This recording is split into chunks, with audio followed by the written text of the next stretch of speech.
Hello! Let's go!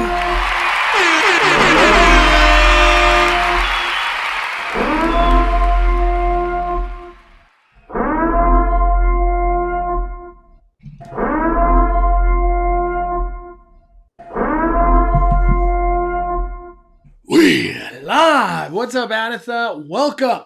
Speculation Sunday on a Monday! On a Monday. We're with Just Ask Danny in the house! Danny, how are you doing, my friend? I'm good. Just coming back off of a high of going to the first ever Disney Lorcana Challenge North American Championship. And that was really cool. That was a fun experience. Yeah, I want to dedicate a little bit of time to that in a little bit because I feel like I'm just gonna say it. Lorcana is not getting enough love from Disney, Disneyland, just the Walt Disney Corporation. It's like they're ignoring it. That's how I feel. I don't even think Disneyland, Twitter, Instagram, TikTok, Facebook, I don't think they did any kind of social media buzz, Danny. At least not that I remember. It was only Disney Lorcana that did stuff. Right? I don't know. I feel like I didn't see nothing. What's up, Josh? We got Arlene in the house. What's up, Benjamin? Bring the feed to me. Damn. No backdrop, dude. Forgot my green screen where I was last time. What's up, Juan Andrade? Our Knott's Adventure. I want to talk some Knotts today. What's up, Melissa? What's up, Trav? Gina?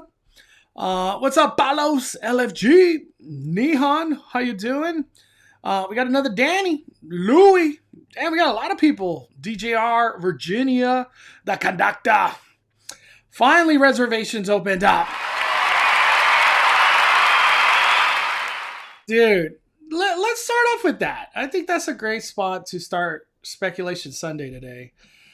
Reservations have been hard, like very, very hard. For whatever reason, it's just the way January is starting off.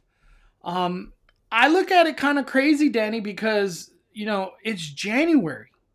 It's January. Why are reservations hard? Why? We're not in the Paint the Night era? The 70th, World of Color on the other side is going to have a new thing. What are your thoughts, dude? What are your thoughts? Is this just normal? Are we going to call this normal? Is that the point that we're at? The January is just hard for whatever reason? Yeah, it has been pretty hard this week, but this is like same song and dance, right? We had this same exact thing happen last year and everyone was screaming the same, upset things about it last time. So it's not something that we're not used to. There's Disney's trying to gauge just how many people are going to be coming after the blockout. And now that they've got a better kind of understanding on like how things are going to be with tickets and things like that, they can start opening them up. January is a busy time now because it's the time where tickets are only $104. Also, it's when Disney's now selling cheaper tickets. So there's a lot of things in play and they kind of have to see who's coming when to see like when they can open up reservations for Magic Key holders. Yeah, because reservations today was the first time that they just kind of opened up all next week or this week and next week. And now you could get reservations. For whatever reason, last week, it was just, you couldn't, even if you stayed up till midnight, 1 a.m., you weren't getting the next day. Because, that's like the kind of, I don't even know if it's a hack, but it's just you stay up to midnight, hope somebody cancels, and you get the very next day. But it wasn't working. Big Rags! Team Knott! Happy New Year's, Fire family, dude. Happy 2025, Big Rags. Let's have an awesome 2025. I still can't believe, Danny, it's only been 13 days in 2025. Like, I feel like it's been 2 months already. It's just crazy, dude. I'm like, it's only 13 days. My thoughts on reservations, I feel that reservations are probably more connected to cast member, uh, like how many people they employ, and however many people they're employing dictates like, okay, well, we could have this many reservations. That's what I feel. That's what I think, Danny. That's my only like solid guess. Um, I just think it sucked too because Disney did this like pin giveaway that everyone's going crazy, but you couldn't get a reservation. Um, I don't know. It's weird. I just hope come Paint the Night, things are not hard. Like I want to go to Paint the Night all the time. I want to go all the time. Just saw March 6th. 90s Night sold out. You bet. If you're trying to go, buy it today. Buy it today. That's crazy. That's first I've heard of that. All right. Let me see. All right. I want to start off Speculation Sunday kind of crazy, Danny. I want to start it kind of crazy, like really crazy. I want to start off with Coco Ride, Danny. So everything is still up in the air. Nobody knows nothing. Everybody's speculating where it could go. In the beginning, I was like, this thing is going to go across Disneyland Drive in a Disneyland Forward. For some reason, that has no momentum. And then it kind of became like, well, maybe Coco Ride is going to go behind Incredicoaster and just kind of tangled that way. I feel like that still kind of has a lot of momentum. But what if Coco Ride makes its way over to Stage 17, award winner, Gone Hollywood? You know, that area? This is some crazy speculation. Everything we're about to talk about, pure speculation. Take it with a grain of salt. This is all for fun. Is this possible, Danny? We lose PhilharMagic, award winner, Gone Hollywood, Stage 17, and they just plop Coco Ride in that vicinity. And it still leaves this like Hyperion behind Hollywood Lounge area and beyond. I don't know if they go into the bus route and all that good stuff for Avatar.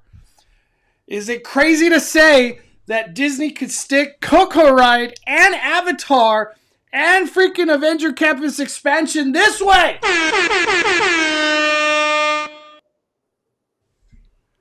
What are your thoughts on it? This is all crazy talk, by the way. Yeah, it's a possibility. If we look at the Coco Ride, like there's been a lot of speculation that it's going to be something similar to what we saw at the Rapunzel. Fantasy Springs and Tokyo Disney Sea with the Rapunzel attraction. It's a really, really, really short boat ride that still is really magical and is really popular with the guests. And it doesn't require a lot of space, right? But it still allows them to add another attraction into the land. And more importantly, for Disney's sake of things, more capacity. If we think about that area of Hollywoodland, right? What is it? It's a lot of unused space. It's a backstage area behind award winners and behind that store called Gone Hollywood. The store itself, really, we've seen it in recent days post-COVID where it doesn't even open. In the immediate post-COVID era, it wasn't even open for a while. And then it did open, but it was only open on weekends and it would close during the middle of the week. So it's like really a store that never really had like that much of an identity as of late. And just kind of has like random holiday stuff typically of whatever the current season is at Disneyland. Like that's what the kind of merch that you'll find in Gone Hollywood. Award Wieners is very, very popular. It does make a lot of money at Disney California Adventure, but so would like a Coco themed quick service in the area as well. So that's a thought. But they could easily get rid of the gift shop, the Award Wieners, and then the PhilharMagic show. which is that bottom left corner of kind of what you're showing right there. And then the top right corner is the Stage 17 building. So all of that space there could lend itself to a pretty nice boat ride that's about the same size as what you'd find over at the Tangled attraction, something similar. So they could do, like, for the most part, if you watch the Tangled ride, it kind of snakes its way in the beginning past a few really short show scenes that kind of all happen one after the other. And then it culminates with one giant scene at the end, which is the lantern scene. And you kind of make your way around the lantern scene, like in one big room, and then the ride's over. So that's really kind of how it is. It's like not that big of an attraction. So this, as you can imagine, if Mondo goes back to the concept art for the Coco ride, maybe what we're seeing in this concept art is going to be just it's the concept art. It's going to be just what like we see in the Tangled ride, like the big reveal room that like you kind of move your way around, and you're having that awe moment of seeing like the afterlife and all the the characters that and love from the movie in the afterlife. So that could be potentially like what that is.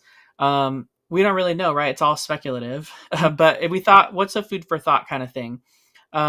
I know Peter from Ordinary Adventures, he threw out, we have pretty strong indications for a really long time that Avatar is going to go mainly in the space that would be where all the buses go right now. So, and then it would be accessed through Hollywoodland somehow, right? You're going through Hollywoodland. Originally, we thought maybe you could have gone in some new corridor they would build where Stage 17 was. And then we also thought too that Monsters Inc. wouldn't make the cut and would just have to go away. But if you look right there at the picture that Mondo had, where he had highlighted like the different areas, the top right corner of that space is the Hollywood Lounge, and also that stage that we no longer use anymore, right? It used to be back in the day a food court for DCA a really, really, really long time ago. And then more recently, it had like Avengers memorabilia on it and stuff like that. And then the Hollywood Lounge. I think what Peter had shared on Twitter, like such a long time ago when we were first kind of having those talks, was that you could go kind of around the corner right there in Hollywood Land, and then exit out to where that new Avatar space would be, kind of creating that reveal that Disney does like to do, right? Where you kind of turn the corner and then you would immediately be immersed into the Avatar world directly in front of you. So you have that reveal moment, kind of like how you walk into Cars Land and then you turn and you have that Ornament Valley like reveal moment. So you would have that same thing into Avatar, the Avatar land that they're building, if they did it that route. So that in turn could eventually lead to a time where the Hollywood Land would have enough room to accommodate the extension for Avatar Land, and maybe a small Coco ride with like maybe a quick serve attached to it or something like that. And by quick serve, it could be just a window, right? Award Wieners is just a window. Yeah. It's not anything else. So when you say turn the corner, Danny, where specifically are you saying? Like behind Monsters Inc.? No, so that right where it says on the screen Monsters Inc. Mike and Sully to the rescue, the part where Rescue is sitting on top of, that's that stage building that doesn't get used anymore. So in this reality, that building wouldn't be there. It's gone. I see what you're saying. Real quick, we got Frankie's Brine, 37 months.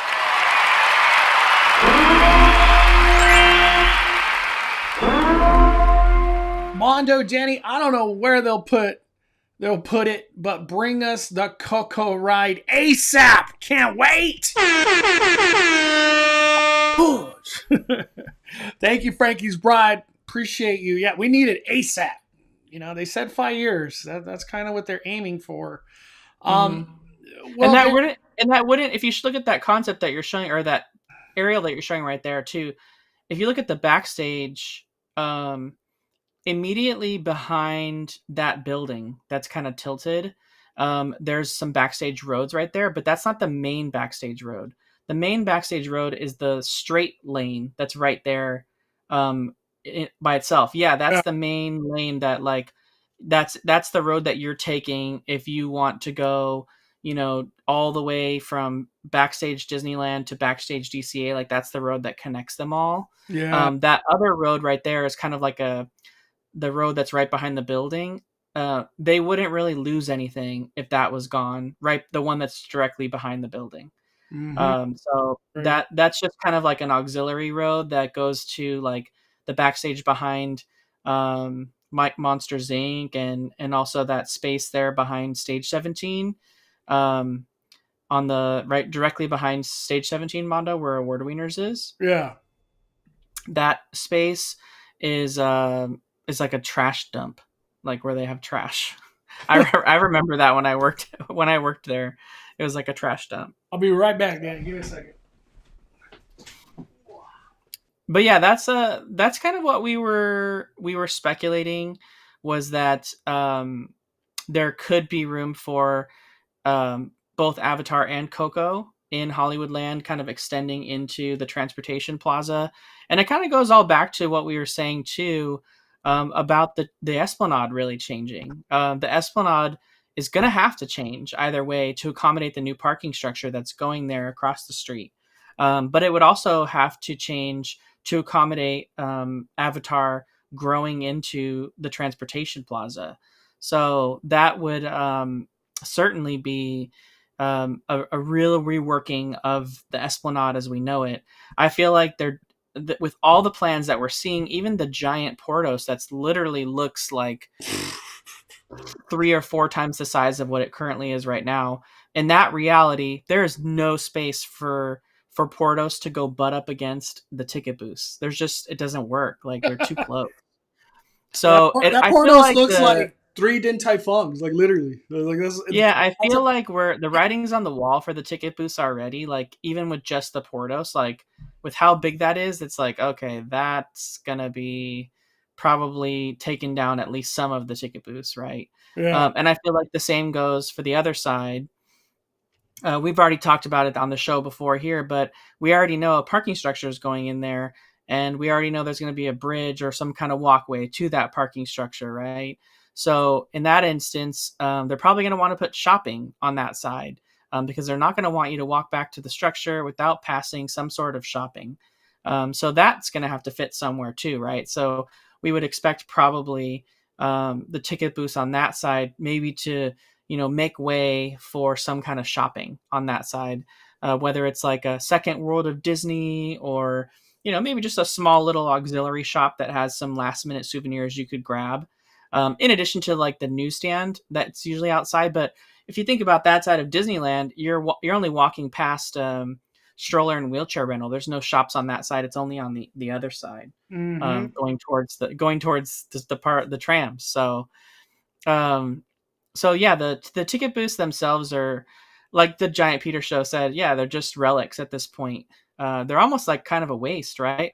They're all air conditioned all the time. They're all running electricity, lights, and it's like no one's even in them. And so it's like, for what purpose are they sitting there for? So I think Disney's probably had an idea of getting rid of them for a long time, but it just needed to culminate with all the plans that they wanted to do, the structure, the Portos construction finally happening, potentially Avatar and DCA spreading into the transportation plaza. So, but there's just like a lot of ducks that have to be in a row in order for that change to happen, right? Because they got to have a new drop-off point for Toy Story. They have to have alternate ways for all the hotel guests on Harbor to get in and access the resort, at least temporarily, until this like new structure's done, right? So like all that's like going to be kind of a nightmare, I would imagine, for a while. It's going to be kind of like how we went into DCA when they didn't have a main entrance. That same nightmare scenario will probably be what it's going to look like for accessing Disneyland from the Harbor side, at least for a long time, while they're working on a bunch of stuff over there. If let's ask some of the hard questions, Danny. If Coco came this way, is it almost like are they inclined to keep Monsters Inc? Like, is Monsters Inc? Is there any way it gets saved in between a Coco and an Avatar? Like, we're all speculating right here, but is Disney trying to keep Monsters Inc? Because it's a big property. Monsters Inc is huge. Like, it's very important. Instead of just like obliterating it, it's gone. When does it ever come back? Who freaking knows? I know it's going to Walt Disney World, but Disneyland, it would be gone. Do you think they're like, we're trying to keep this ride? That's why I drew the yellow lines like how I did. Yeah, at first I thought that there would be no room for Monsters Inc. With Avatar kind of having to bleed into the space a little bit. But now I don't know. Like, maybe there is a world where they want to keep it. And you know, there's someone else in here that said too, like, they're not going to get rid of the Hollywood Lounge. And that's true. Like, it makes them a lot of money, but Disney can pop up a bar anywhere that serves alcohol, right? They can do Avatar bar, billions. Yeah, that location doesn't even have a kitchen. It's literally just like a countertop that serves beer kegs and pre-mixed cocktails, right? They don't even serve water there, I think, to sell. Yeah, so it's like they could literally pop that up anywhere they want. They don't have to. That's not a big deal. It was never designed to be a bar. It was designed to be like a. Wasn't it a lounge? Like a lounge? It wasn't even a lounge. It was just it was literally designed as DCA's Coke Corner, and it was originally called like Coke Corner or something. Wow. And it was just like, it had like an old fashioned like old fashioned 1950s car parked in front of it, and it was all red Coca-Cola, and it had the Coca-Cola logo, and it just was like one of those, like when you're on Hollywood in the main boulevard in Hollywood, and there's that stand that sells like fruit and Coke bottles and all that stuff. Yeah. It was just one of those. Like, it just had like each of the little round areas of it had like ice buckets for like Coke bottles and stuff like that. How old do you think Hollywood Lounge is?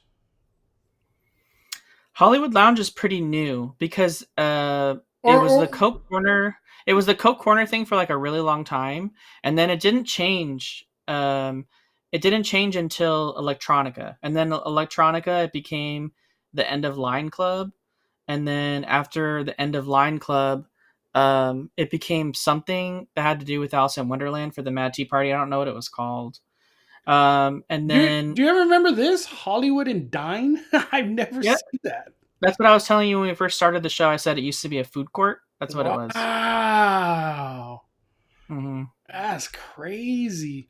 So it was actually like Coke Corner, I guess, back in the day. Yeah, it was like a Coke Corner in front of the food. What do you call it? Food court. Gosh, it's hard to find. I guess it would just be Hollywood and Dine, maybe. Hollywood and Dine. Let me see. I just want to see what it looks like. I like seeing all this old stuff from back in the day. Damn, dude, it's not easy to find, Danny. Like, not a lot of people taking pictures of Coke Corner, Dude, look at this. What the heck is this? I've never seen this. The Art of Flavor? Yeah, it used to be the festival showplace for the Food and Wine Festival. That was like the headquarters for the Food and Wine Festival when it was open. So like all the wine tasting seminars and like the food classes and everything, they were all inside there. Wow. Damn, that's kind of crazy that it's just unused and it has so much potential. Well, I think now it's used for like private events and stuff, so I'm sure it makes them a lot of money. Yeah, I guess I could see that. The last question I want to ask about Coco going here.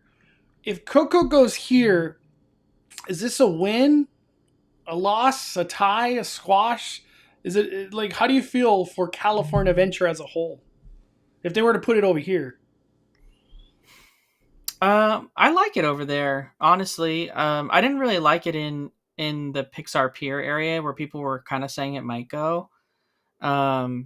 but I like it there. If it's only going to be a ride and that's all the plans they had for it, um, that then I like it there. But if they had plans, if they truly had bigger plans to make it into like an actual land, then I would love it, as an expansion to DCA and like maybe the area across Disneyland Drive. Um, Because that's but that old concept art right here, Danny. That old mhm, one. That would yeah, essentially take it behind Incredicoaster. yep, You know what I mean? hmm Damn. So you think it's a win putting it on Hollywood Land area? I do. I think it would be. I think it'd be a win instead of on Pixar Pier. Personally, just it would feel weird there because it's not like pier themed entertainment or attraction, and like Midway Mania is like themed to like the boardwalk, and so is the Pal Around, and for the most part Emotional Whirlwind is too. It's like a fair ride, right? But it's like Yeah, Pixar themed, so man. Did when uh when this concept art debuted, did your like your speculation mind, did it go to like, oh, are they doing a Coco ride? Because I remember when I saw this concept art, I was like, a theater? They're doing a theater? It would be a show, right? That's what I interpreted it. I didn't interpret this by any means Coco water ride. How did you interpret it? yeah, Like I back to the interpreted it David as time. like a theater that was gonna just show um like Pixar shorts and maybe like clips of Pixar movies, kind of like when you walk into the animation building, because they have the big headline above it that says automatic vaudeville, like 1 cent, which is kind Yeah. of like the penny arcade, same situation. Ah, damn! It's almost like they kind of kept that Paradise Pier vibe almost a little, huh? I think sending it to Hollywood Land, I think it'd be awesome. It totally transforms this corner. That's kind of a dead end. In all reality, we don't go to Stage 17. We're not watching Philhar Magic on an often basis. And at the same time, like this whole corner could truly transform into like the future if Coco goes here with Avatar, and then right here to my side that would be Avengers probably. My gosh, dude, this whole corner. I was thinking all the construction windows is going to go to Incredicoaster, Paradise Garden Grill, and whatever. But if it came on this side, I almost think it's more interesting on this side, Danny, because I still look at it. Maybe they still use Incredicoaster back area for something else. I don't know what else. Something else. The one that I still think, Danny, that like Disney sniffing is they're like, why don't we just clone Ratatouille at Pixar Pier? Like I feel like they still want it, dude. Ratatouille clone. Just they clone. They're all about clones, dude. I don't know. That's just my speculation. It's crazy thoughts. Nicole says Grizzly Peak becomes Avatar. River Run is reworked to Avatar Water Ride. Soarin' becomes Flight of Passage type ride. Any thoughts on that one, Daddy? Yeah, I still kind of feel like Flight of Passage is like on the untouchable list. That's what I think, but I could be totally wrong. yeah, no.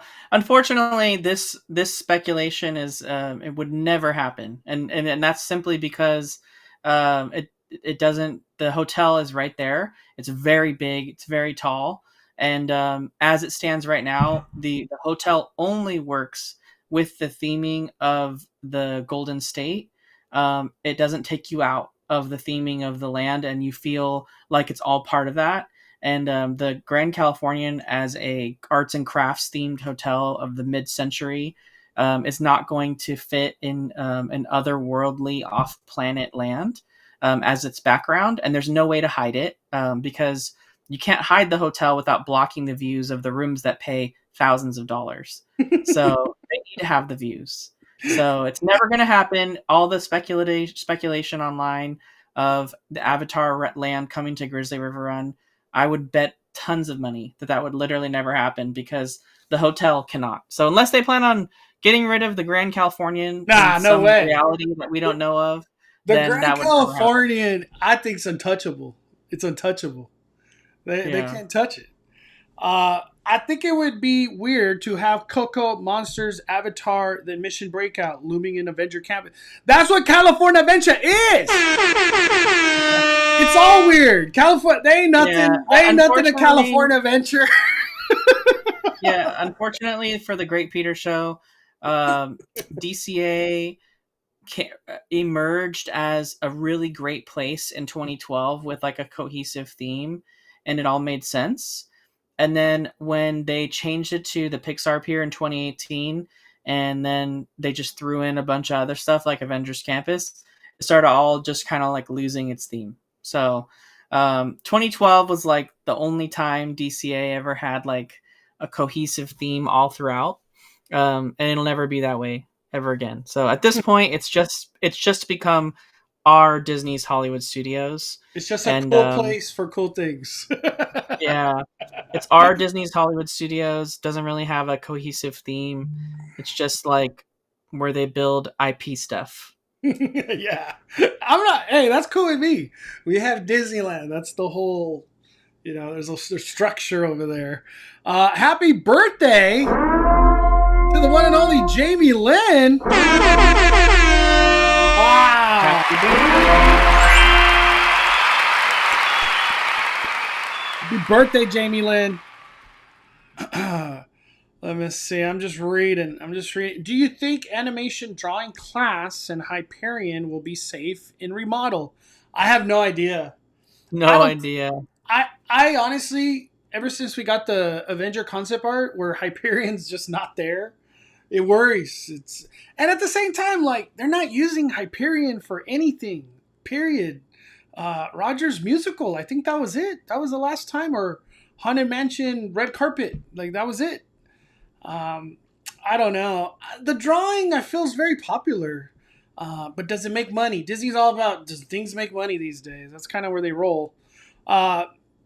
Great speculation here. Disney completely rethemes DCA into Tronland. Do you think there is any chance that Tron can make its way to Disneyland? I'm gonna say no. I don't know where the hell, unless it went Disneyland forward. But I don't think so. I don't think Tron. There's no. I haven't heard like a whisper of Tron. What about you, Danny? No, there's no room anywhere. At least in the current spaces, it would have to go in new spaces like Disneyland forward. Yeah, those new spaces. Yeah. Yeah. All right. That is it for Coco speculation. We'll see where that takes us. I always like talking about it, Danny, because I feel like it leads to other things, and then things connect, and the chitter chatters happen. So hopefully we get to the bottom of it. We do have, and I'll reiterate, the Destination D23 in August that'll happen in Florida. And it seems like big things might come out of that in regards to dates, locations, where they're trying to take things. And then eventually D23 is going to wrap its way back to hopefully Anaheim. D23 is not set to go anywhere, right, Danny? Yeah, they haven't announced anything about it. They've only announced Destination D23. Yeah, there's no way that D23 goes anywhere else after that humongous success they had with the Anaheim convention. Or not Anaheim, what is it? What was The the Honda Center? Honda Center. Oh my gosh. After seeing the first year of Honda Center, I'm going for sure. I want to be part of all of that. I was the doubter, Danny. They freaking. You were a doubter. All right. I want to go to something completely totally. Well, before we leave, Yeah. oh, go ahead. Yeah, what were we gonna say? No, you go, Danny. You go.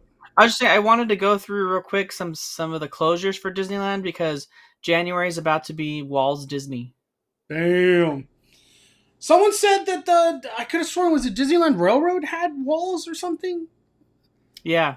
Mm-hmm. Yeah, I think it was Wonders of Magic on X. Yep. It's part of the closure. So right now, as it stands, for Disneyland, we have Great Moments of Mr. Lincoln closed, which we knew, right? But that's not reopening until May. So May is going to be when we see that the 70th kickoff, and when we see Great Moments of Mr. Lincoln come back. And like we've talked about on this show before, when that comes back, it's going to be Walt Disney: A Magical Life. It is going to have the ability to swap with a roundtable with Great Moments of Mr. Lincoln, and then back to the Walt Magical Life. So like every other show, you can like wait for which one you want to see. However, when it first debuts, Disney's not going to turn on Great Moments of Mr. Lincoln.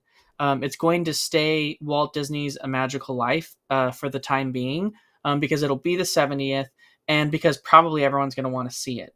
So they won't rotate it. So for right now, we don't have a return time for Great Moments of Mr. Lincoln returning back to the Opera House on Main Street. It's just going to be Walt Disney: A Magical Life for the time being until they decide to do the rotating stage again. So we'll have to see on that one. But I wanted to kind of call that out because I didn't feel like we talked about that one. Haunted Mansion's currently closed, right? Mm-hmm. And it's going to be closed for quite a while, actually. Like, well, I mean, it was quite a while from when it started, but now it's going to reopen this weekend with everything too. So we're going to see Haunted Mansion. Supposedly Saturday. Yeah, supposedly Saturday. Maybe we even see an early opening on Friday. So, but this is a big deal, right? This is a huge one because there's been a lot of mystery surrounding the changes that have happened to Haunted Mansion regular while it was closed for a year, and we haven't been able to see those because we got Haunted Mansion Holiday right away. So that's going to be exciting this weekend to see what Haunted Mansion looks like and what changes, how the queue works with it all and everything. It's just going to be great to see Haunted Mansion as its final product, how they envisioned it, and not kind of mixed with Haunted Mansion Holiday. It's a Small World will be closing soon. It's going to close in 7 days, and that one's going to be closed for a while. This is not the normal remove Small World holiday. It's a remove Small World holiday and then do extended refurbishment. They don't have an opening date set for Small World. It just says spring. So everything right now is just spring. They have a bunch of things that don't have reopening dates, and they're all spring. And spring does coincide with May, which is the kickoff of the 70th, right? Mm-hmm. So there's probably going to be a lot of things closed between now and the 70th because they just want to make sure everything looks good for the 70th anniversary. So we've got Haunted Mansion closed, but reopening this week. Small World closed starting January 21st. The Tinkerbell meet and greet still is not reopened, but there's been some activity over there.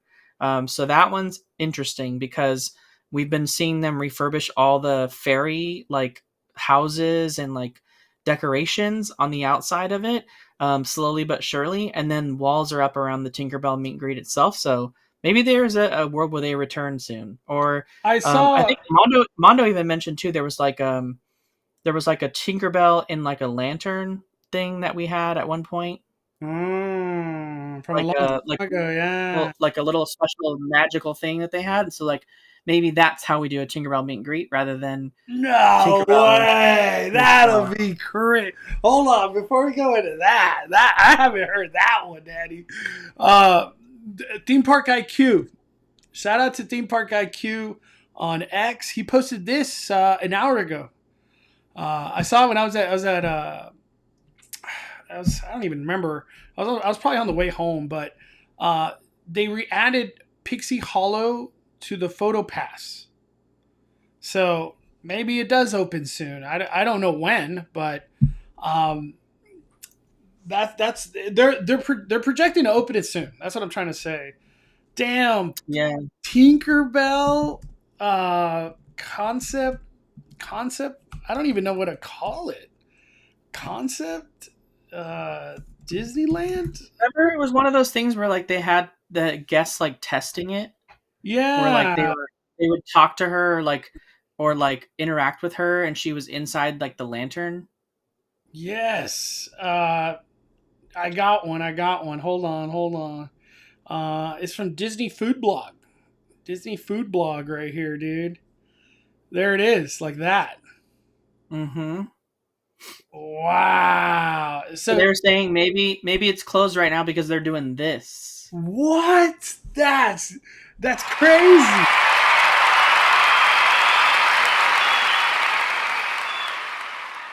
Okay, I gotta ask.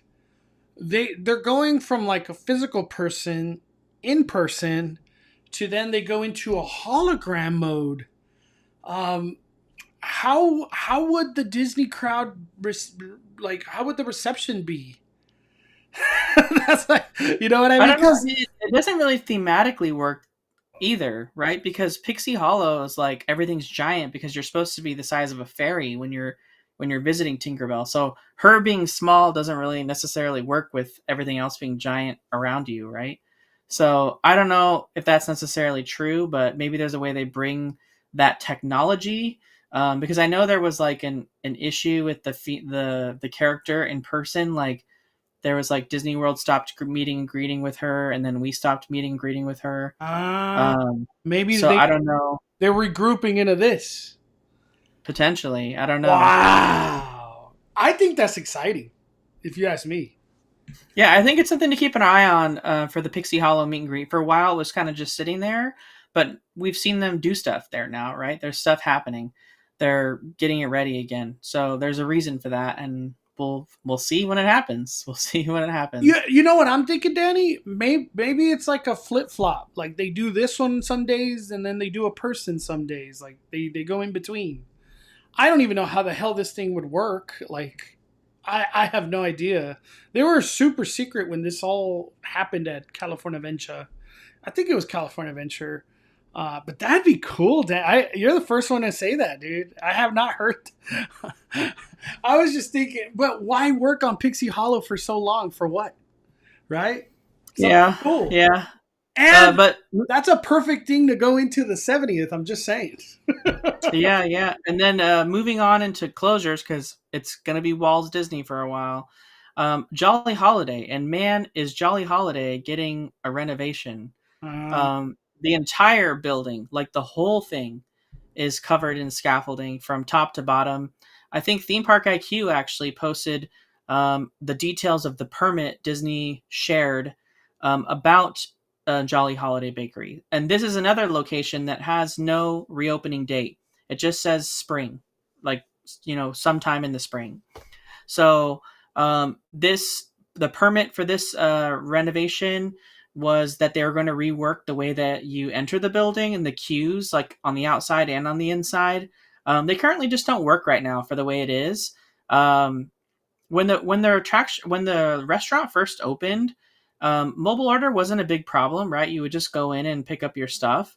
But this location has quickly become like the iconic location of Disneyland to get like the iconic things, whether it's the grilled cheese combo, it's the gingerbread cookies, it's like the whatever the current holiday like treat of the year is, like it's going to be at this location, and so it's quickly like outgrown the way it's been and set up. Like when it was originally set up, you were like it was set up like a normal bakery, right? You would go in, there was a bakery showcase, like a cabinet, and it would have all the treats that they had baked, in the bakery, and you would kind of like pick from the cabinet like you would at when you go to like the Candy Palace, same situation, or like the Honey Spot. So it was set up like that. But nowadays, if you've ever been in Jolly Holiday, those bakery cases are empty, and they're usually just full of plastic containers that have all of the desserts that everyone's mobile ordering by the thousands already prepackaged. Because people are only coming there for like two reasons. They're coming there for Matterhorn macaroons or the raspberry macaron, and they just do hundreds and thousands of them a day, and so they're literally just pre-packaging them in plastic containers. And as mobile orders come, the cast members take them and get it there. So like really the layout of the restaurant doesn't really serve the purpose of what it is now. So I feel like they're changing the layout to kind of fix that, I guess. Is like the permit kind of said that in lesser terms, but if you kind of think about it for a little bit, it makes sense as to why, because it just didn't really work for what it was anymore. mm. Jolly Holiday is very popular. Like Mhm. just from like traffic, like people waiting in line, and then the concept concept of mobile order too, and the bigger crowds were happening. Yeah, I think that's a great move. I'm excited to see just an improved Jolly Holiday.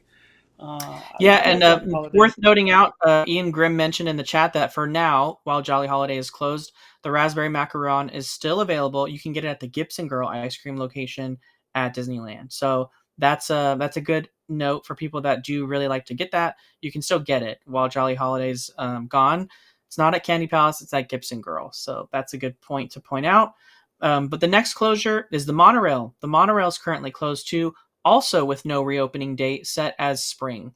It's just closed. The big thing that's happening here, not really necessarily anything with the monorail. I'm sure there's probably refurbishments happening to the monorail because they always need it, right? But the main thing that's happening here is the monorail station in downtown Disney is getting completely redone on the bottom level, because they're jackhammering all the cement away to match it with the rest of the cement and design work in the pavement that looks like what's coming out of Parkside Market. But in addition to that, they're adding the new turnstiles. So the turnstiles are being added at the monorail station. So when the monorail reopens, it will have the new turnstiles in it. So that's the basic reason for that closure. So I would imagine this one's probably not going to be as closed as long as some of the other ones are, because it's really the main focus is just the turnstiles. I hope they do an overlay though, like a 70th overlay.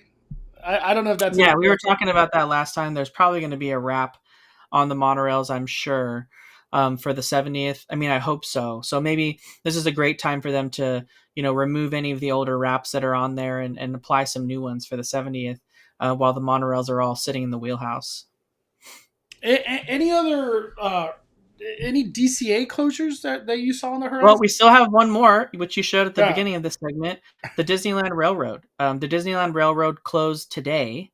Wow. And it will be closed for a very long time. This specific one will be closed probably all the way up until May. So literally, right when you're about to open up for the 70th is when we see the railroad. Until May. Yeah, so we're seeing the walls in front of the railroad like we saw on the post from Wonders of Magic. It's because they're replacing the track. They're replacing large portions of the track, and that's a really, really extensive refurbishment. It needs to happen. They want it. They want to make sure everything's looking good, right? They just spent a ton of time redoing the train station at Main Street. That's done, and it looks great. But now they need to do the actual train itself. So the train track will be like replaced in certain areas. So it's going to be closed probably all the way through May, is my guess. Yeah. Wow, that's a lot. That's a lot of moving parts. To Disney they're like putting their hand everywhere right now. It's kind of crazy. Mm-hmm. You mentioned DCA, Mondo. They're not out of this either. Grizzly River Run is closed, which is not unnormal. Yeah, for January. However, this time around, it's a little bit longer of a closure, and it's going to reopen literally right up against spring break. So like as soon as spring break starts is when it's going to reopen. And when I was over there the other day, they were already like sandblasting the geyser area. Like they were doing a lot of work over there. So it just needs it, right? It needs refurbishment. Yeah. So that's currently what's closed now over there. And then the Emotional Whirlwind is closed basically this whole month. That's already closed now. And then the Redwood Creek Challenge Trail is closed starting in February. So right after essentially the Lunar New Year ends and the Raya meet and greet's done, they're going to close it, and it's going to be closed for an indefinite amount of time. What? Mm-hmm. So no Raya? We're not going to get Raya? No, Raya will be the last thing that's there. It will be the last. I was like, wait, what? That's the only time you get to see Raya. Like literally. Yeah. And then of course the red car trawling will be closing forever. Forever. Yeah. So you can ride the trolley one last time on DCA's birthday, February 8th, 2025, and then it'll be gone. Dude, February, it's already creeping up on us, dude. It's crazy. It's gone forever. Eddie says, isn't Stark Flight Labs supposed to start construction this week? I think today is like the whole things could just start now. I asked around on Twitter if like any heavy machinery and stuff like that. Nobody really knows. I'll be at Disney tomorrow if I could get a reservation. I actually canceled it by accident, which is stupid. But I'll go on the death wheel and take a look over there in Avenger Campus. I don't really suspect anything, but what we really want to see is a dirt field, because once the dirt field comes, they could do whatever they want. They can start construction. So you mean to tell me, Mondo, we're getting Dirt Campus back again? Yeah, Dirt Campus. It's return 2025 Dirt Campus. Do you feel like Avenger Campus needs more like color instead of all this gray? Just a whole lot of gray everywhere, or it's just, it is what it is. Like we're just chalking it up. They ain't gonna change it. It is what it is. It's too much gray. Jesse Howe. What are we gonna say, Danny? Jesse Howe says, "Yeah, Stark's barf flight." It's very true. Very true. We got Josh. Also, one of the entrance gates at Disneyland are fully covered with walls as well, for installation of new turnstile. I don't know who it was today. I think he was even Wonders of Magic. The turnstiles were working to exit today, I think. Yeah, I mean, they're running out of turnstiles. They have to start using them because what regular Josh 1 was just saying is they closed off a new section. So they can only have so much closed, right, where they have to start using it now. Yeah. One thing that was coming up about Avenger Campus, I can't remember this person's video. I watched a video of essentially why Avenger Campus sucks. I think that's what he titled it, if I could honestly remember. But one of the things was how weird the utilization was of Doctor Strange corner, where they put his show, some ball that nobody cares anything about, and then like an Instagram photo op on the side. What a weird mumbo jumbo of things to waste precious theme park space. I'm more inclined, Danny. They're gonna cut all that stuff. Like who one day we see construction walls all over Doctor Strange, and Doctor Strange just gets vanished. Just Thanos snapped out of existence. You think that's a possibility? How do you feel about that one? Yeah, it does seem weird, right? They're not really using that space at all anymore. It doesn't really serve a purpose too much. I could easily see it becoming like a shawarma palace with dining space, or maybe even just a dining space for additional Pim Kitchen dining space. They just keep it simple. They're just like, like how they did Cars Land. They added that extra dining. Yeah. Avenger Campus for sure needs new bathrooms though too. Like in whatever they're gonna do, they need new bathrooms somewhere. They're trying to add all this extra capacity in that corner with those Bugs Land bathrooms. That's not enough. It's definitely not enough. Danny, where do you want to take the conversation, my friend? Well, I think we're pretty much done with Disneyland at this point. We talked about the closures. We talked about our speculation in the beginning. There's still a lot going on at Disneyland, and we'll have more to discuss on that next week as we get more details. But I think we should head on over and talk about your experience at Universal today. You happen to be there today, so you kind of have the latest look on. People are curious to see how Universal is kind of working with the fires right now. But in addition to that, are you seeing how much movement are you seeing on the roller coasters? Have they stopped outdoor construction, like for the health and safety of like the workers there? Like, what's that looking like? I want to say things did not slow down at all. When it comes down to the coaster, one thing I am noticing, a lot of team members are wearing masks. I don't know if that's like Universal saying to do it or just the team members are doing it, but they're wearing masks again, which I get it, man. The fires were literally so close to Universal Studios Hollywood. I had a chance to go there. I think it was 2 days ago, 3 days ago. I can't even remember, but it was kind of weird to breathe out there. Today, I did have a chance to check the AQI, which is like the air quality. If I'm not mistaken, it was like in the 40s or something. And then there was like another thing that I think it's called. Let me just bring it up so I don't say it wrong.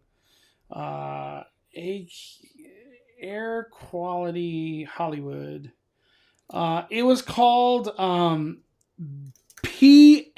PM25, and that regards the pollutants. And that one's very important to look at too. In regards to air quality, that one finally hit good. Like it's just good. That's what it's considered. Uh, so anybody trying to go to Universal Studios Hollywood, definitely keep your eyes on the news. Check out, just literally type in Google search air quality Hollywood, and it'll tell you. But for me today, I didn't have any issues like in regards to breathing or like I felt uncomfortable.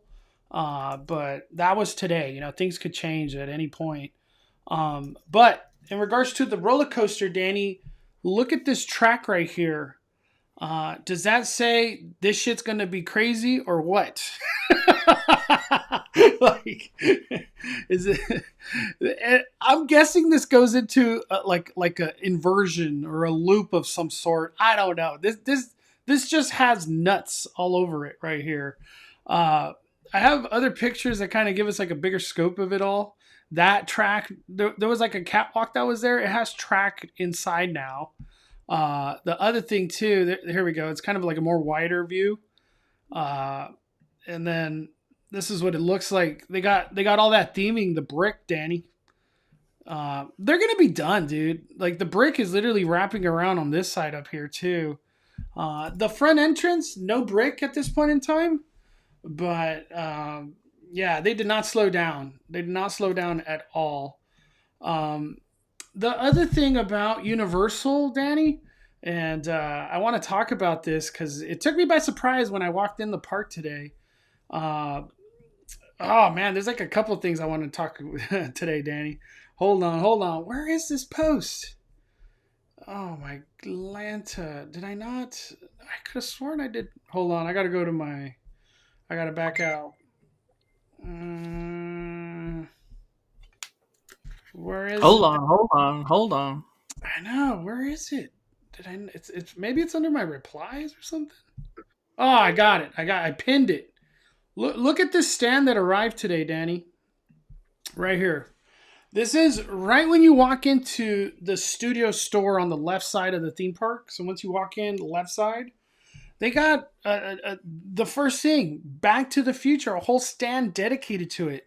As far as I've seen, there's really not anything new, but the fact that they're dedicating like so much area now to Back to the Future, that makes me excited, very excited. Uh, I know we've talked about it before, but for FanFest, what do you want out of Back to the Future in the After Dark event? You're going to go to the After Dark event. What are the things you want? What are the things you want from this, Danny? Yeah, I mean the FanFest nights. The most exciting things for me that were announced was the anything that had to do with Back to the Future, especially if it comes to any sort of show of any length. In the back lot where we had the clock tower and everything. But more importantly, Mondo, I think this is here because 2025 is the 40th anniversary of Back to the Future. Oh yeah, I forgot about And that. so we're going to probably, in addition to this merch, we're probably going to get more merch that's like 40th branded. We already saw some of it, right? On You know what like I'm Back to the Future. thinking, Danny? They're gonna add a 40 right here. That's why it's like weird right there. They're going to do something. The 40th logo was pretty awesome. Like for what I saw on some of the merch that they already had listed for it. So yeah, it's the 40th anniversary of Back to the Future. But as far as FanFest nights, Back to the Future was something I was excited about. I was excited about the stuff coming to Harry Potter from Fantastic Beasts, and just other things that Tokyo Disney already, or Tokyo, or I guess it's not even Tokyo, right? Um, it's like Osaka, wherever it's located. Yeah, the 40th logo looks so good. But wherever Universal is, they have cooler stuff at their Harry Potter. That was going to come here. And then I was kind of excited when I found out Dungeons and Dragons is going to be a walkthrough experience. So I'm excited to see how they interpret that. And I'll need to make sure I watch the movie because I haven't watched the movie. I mean, obviously I know what Dungeons and Dragons is, but I didn't watch the movie. So I will be doing that before I go to FanFest nights. Yeah. In specific though, for Back to the Future, what would you want out of that? Like, what would you want? Just characters? Is that good enough for you? The characters in the show, like they've already teased in like the postings of like the casting call, that's enough for me. Plus the cool merch they're gonna have, and maybe even some special treats. That'd be like above and beyond, I feel. Damn. What year was Back to the Future? Was it 80s or 90s? Can't even remember. 80s, 80s. 80s, yeah. What are some popular foods in the 80s? I'm just curious. Popular foods in the 80s. I'm just curious. 80s food. What do we got? Pudding pops, sloppy joes, a pasta salad, blackened fish, high C ecto cooler. Dang, I don't even know what that is. Potato skins? Man, I feel like this is stuff popular now. It's like, I'm surprised that's 80s. I'm curious, what is popular 90s food? Just curious. Lunchables, toaster strudel, Dunkaroos, kids cuisine. I remember kids cuisine. I've come to find out those are like really bad for you though. The kid, all that frozen garbage, I guess. Crystal Pepsi, fruit gushers. Oh, I love fruit gushers. They're probably bad too. Damn, bubble tape, ring pop. I feel like the 90s had more cool stuff. We had more cool stuff in the 90s. Don't know what ecto cooler. Yeah, what is ecto cooler? High C. It was just a like neon green high C. Let me see. Ecto cooler. It was Ghostbusters. Ecto, you know. Oh! Why, they should have brought that for Horror Nights. What? That's a missed opportunity right here. Have like non-alcoholic, alcoholic. Wow. 80s. That's kind of crazy. Let me see. There was another thing too, Danny. I want to just bring it up since we're on the topic of Hollywood. I was just there today earlier. These walls went up, Danny. Right here. This is Woody Woodpecker parking lot, which is connected to Jurassic Park parking lot. So like right on the other side is like Dodger store and all that kind of stuff right here behind. What's interesting is like all of these walls. There's more walls. Just they're walling it up wherever everything's going. The big thing at this point in time that I'm hearing is that it involves security checkpoints, and they essentially want to get rid of the security being in the front and making it more of like a Disneyland style, where you can't go in a city walk until you go through security. So kind of how Downtown Disney works. You can't go into Downtown Disney unless you go through security. So I like that. If that's what they're doing, that's cool to me. I don't know why the walls got to go that deep, but we'll see. We are going to keep an eye on that one. Any news happening at Walt Disney World seems like it's been quiet there the last couple of months. I feel like it's the opposite. Tell them what's been happening at Walt Disney World, Daddy. What just closed? Yeah, yesterday was like a big deal. It was the last day of at least part of Dinoland USA, which is an original land of Disney's Animal Kingdom. So very nostalgic for a lot of people.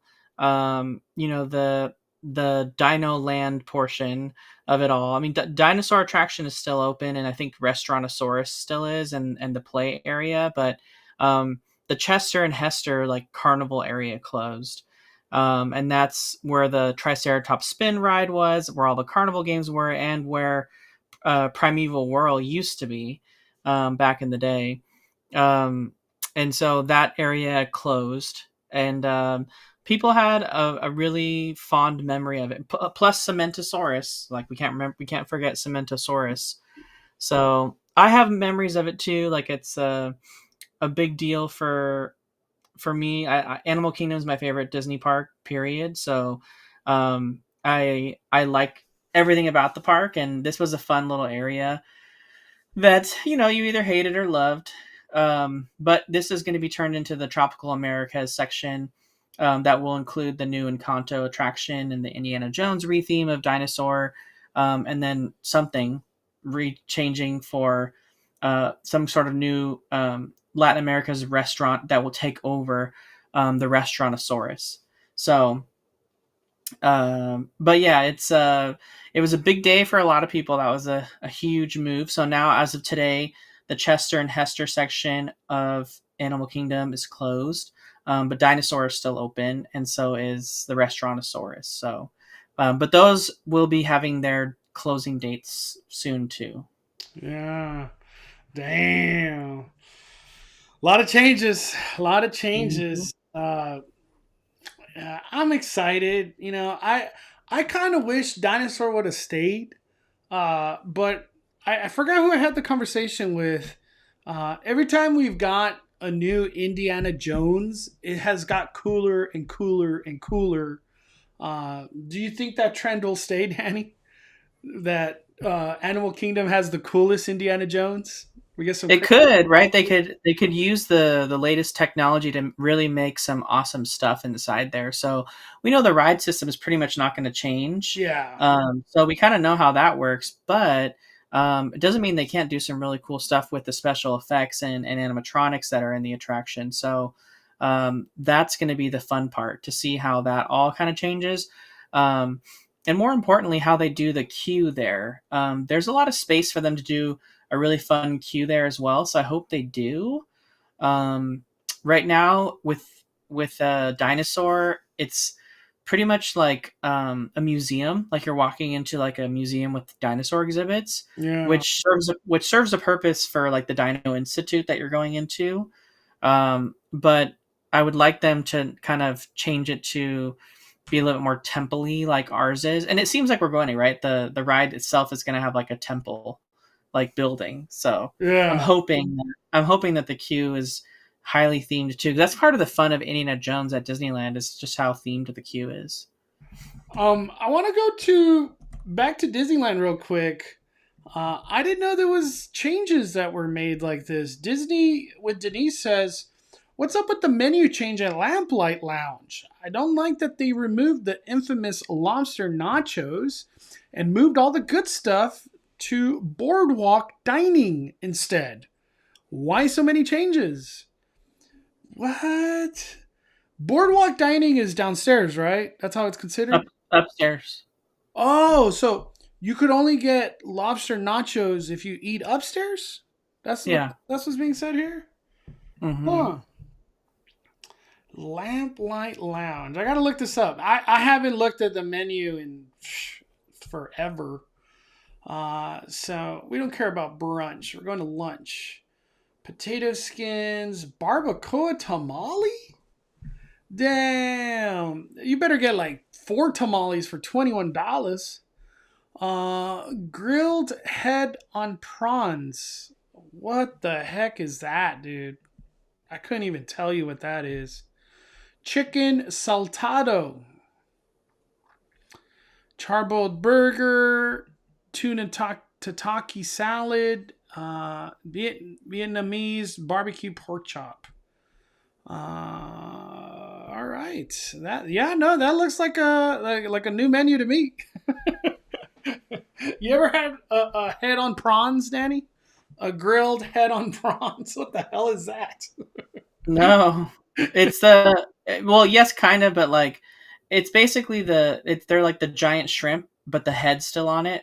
So Mm, you have to take the head off yourself before you eat it. I googled it. I googled it. There we go. Yeah. So you gotta be like okay with removing the head. Or some people like eat the brain, Oh, portion of Lent. it.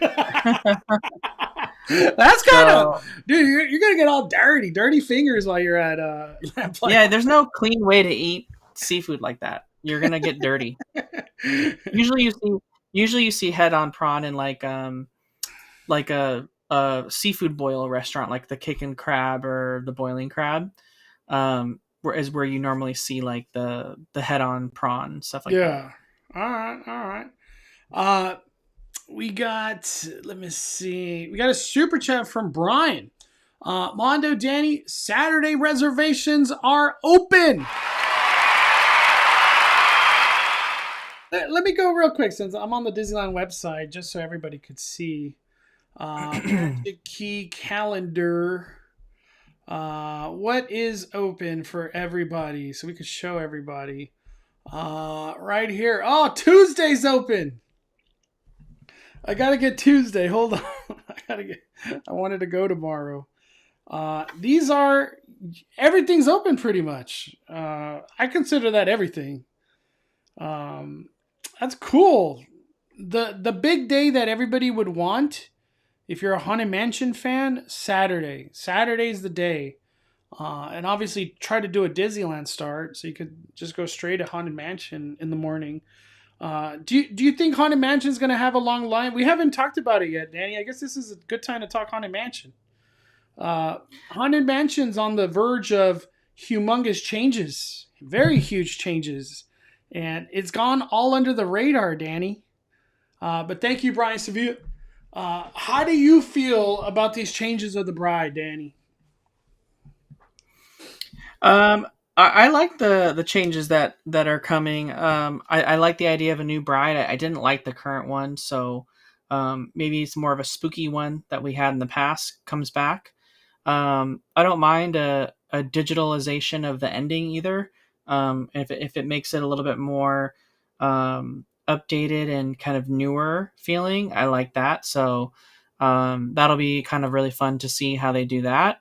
And that's pretty much like all there really is as far as changes go, though, at least that we know of anyway, right? There could be some other things we don't know what the elevator is going to feel like, or what that whole kind of situation is like with the the new disabled access area and all that kind of stuff. So we'll see how the space looks. We haven't seen it as regular Haunted Mansion for a really really long time.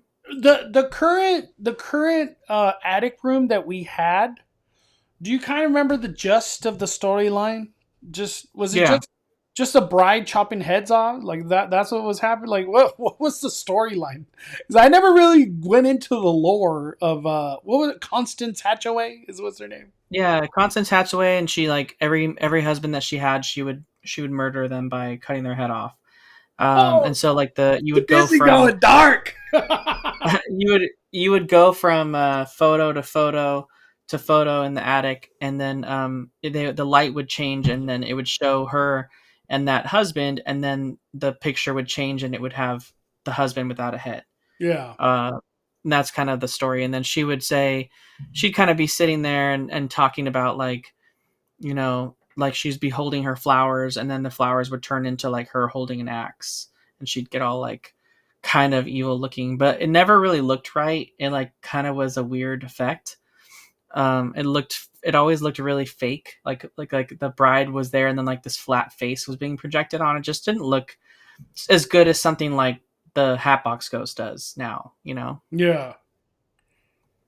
Do you think like if they do change the bride and it becomes like I guess like a projection and whatever, like how does that really change the addict? That's what I keep thinking. Like if this is the bride, we got a candelabra and whatever. Like what are we going for in the attic, dude? That's why I'm confused. I was talking to a buddy. He was saying that he thinks the husband I guess kills her this time. It's like the opposite. He was saying when you leave the attic, it's because the husband pushed you out of the attic. Boom. I was like, I don't know. That's all. This all sounds crazy talk to me, but anything is possible. It's Haunted Mansion. You're hearing any whispers or chirps of where we're going with things? No, not at all. Yeah. I want to know what that cat's name is. A lot of people are interested. They're like, if this is the bride, we better get the cat. We need the cat. Oh man, I'm excited, dude. Haunted Mansion change has gone under the radar, like huge under the radar. We also got Dragon Blood with the super chat. Thank you, Dragon Blood, dropping 5. Dirt is moving. Shovels in the dirt. The construction has began. Can't wait for the future of Disney parks.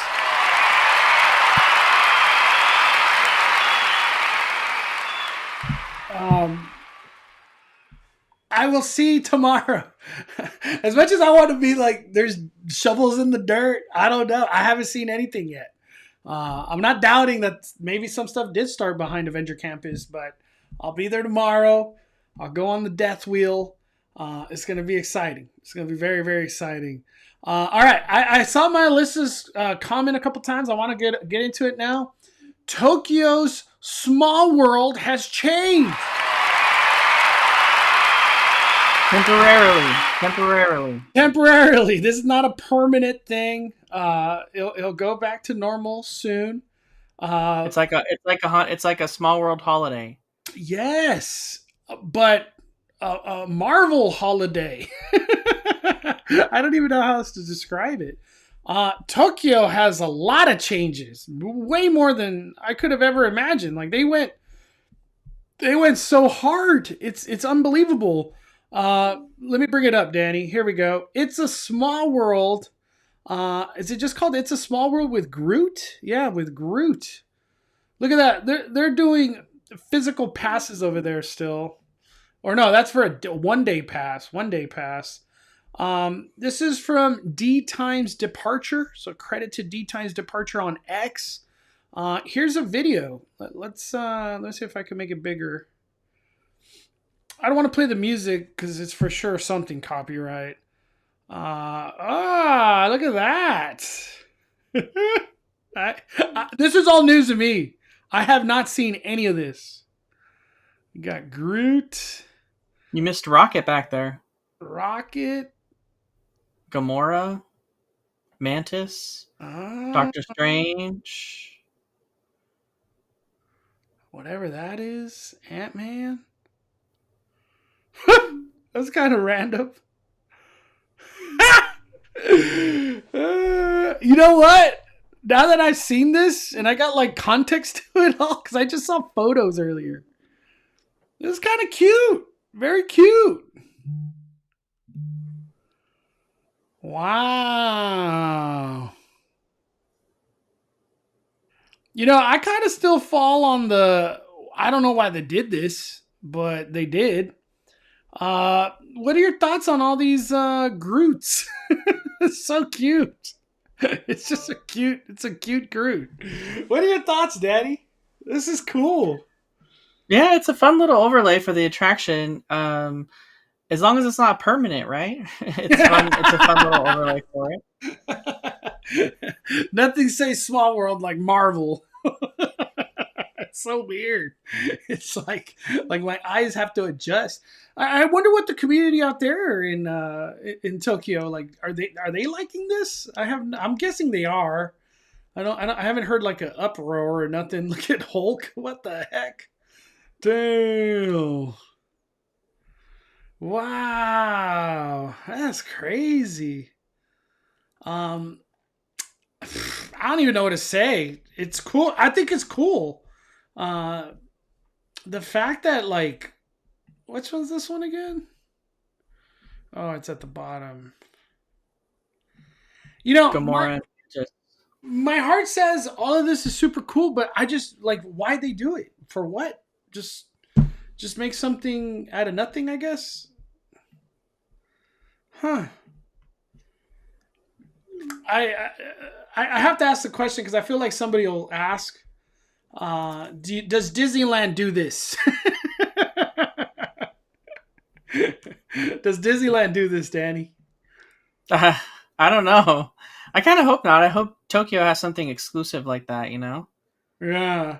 Jared's in the chat. He says, I think they did it to introduce Marvel into the parks in Tokyo and gauge the reaction since it's their first real Marvel presence in Tokyo. I would imagine it would be good. It'd be good. I don't know. I feel like they did a good job on that. Now that I've seen a video on it, I think they did a great job. That was cool. That was very cool. Let me see. All right. So we did that. Is there any other topics, Danny, on your end that you wanted to talk about? You did mention at the beginning of the show that you wanted to discuss Knott's Berry Farm. Oh yeah. I forgot about it, man. Good old Knott's Berry Farm. We got to go to my favorite account. I don't know. What pass did you end up getting, Mondo? So I had what is it called? I had everything ready to be purchased. Okay, what is that? What is that? Why do you always forget the name of it, Mondo? Prestige? What do they call the most expensive? Prestige. Prestige. The Prestige Pass. I had everything already just in my cart, and my girlfriend didn't let me do it. Danny, Coco didn't let me do it. She's like, "Why are you getting that pass? You don't need that pass," and blah blah blah. You're paying so much money for Knott's, and I was like, "What?" It's just because like you could get the regular pass, and it's like $300 cheaper. But I ended up getting just the regular pass with meal plan and parking. I didn't do soda this year. I was like, I'm just not going to do soda. No soda for me.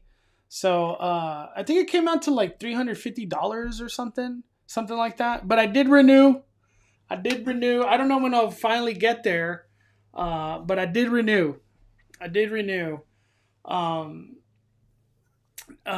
What I wanted to bring up with Knott is that her Knott's Adventure doesn't have any stories. Oh, she does. Oh, okay. I'll get back to this right here. Our Knott's Adventure brought up that TGI Friday, right across the street from Knott's like marketplace, it has like no hours. They removed a lot of benches and whatever, and kind of like a speculation that it might be gone. Do you think character dining would be successful at TGI Friday location? So it's not in the park, but it's outside of the park. Like, would Knott's even care to do something like that? Put the character dining outside the park? Disneyland kind of does it. They got characters at the hotels and stuff. You know what I mean? Yeah. So it's for sure closed, not just closed during the week? No, we don't know. But they're like emptying tables and stuff. Like things are being removed. Maybe I make a Knott's trip this week. Finally get out there, and I'll do some investigation. You know what? Well, ask my Instagram. My Instagram, they freaking know everything. But let's go with this. Oh, here we go. Our Knott's Adventure. Supposedly, it's gone, according to the employees. That was such a wasted space. We would love character dining. Like Jared says in the chat, Mondo, Snoopy's Kitchen. Snoopy's Kitchen, sign me up! All right, what do you think? What do you think about a character dining? I do want it to be an original Knott's restaurant. I don't want like another third party coming in there. I like Knott's Marketplace being Knott's, right? And that's what it is right now, with the exception of the random Westcom bank and the Starbucks. But I like the Starbucks because the Starbucks is unique to that location, right? They serve boysenberry drinks that they're not available at other Starbucks locations. So there's something unique about it, just like the Disneyland ones too. So I like I like it for that aspect, but I would like it to be a Knott's owned restaurant, and I hope they choose to do that with it. I just don't know what it would be. Yeah. I would love character dining at Knott's. The reason why I think character dining would be great is just because Knott's is all about the seasons. They go into Peanut Celebration, Boysenberry Festival, Summer Nights, Scary Farm, Spooky Farm, Merry Farm. They could be just rotating characters in there left and right. And like it doesn't always have to be character dining. They could just have it kind of how what is it called? Storyteller Cafe, where character dining is kind of till like I don't know 4 o'clock, and then it just becomes a restaurant. It's just a dinner restaurant. I think it would be great. I think it would be great, dude. Let me see.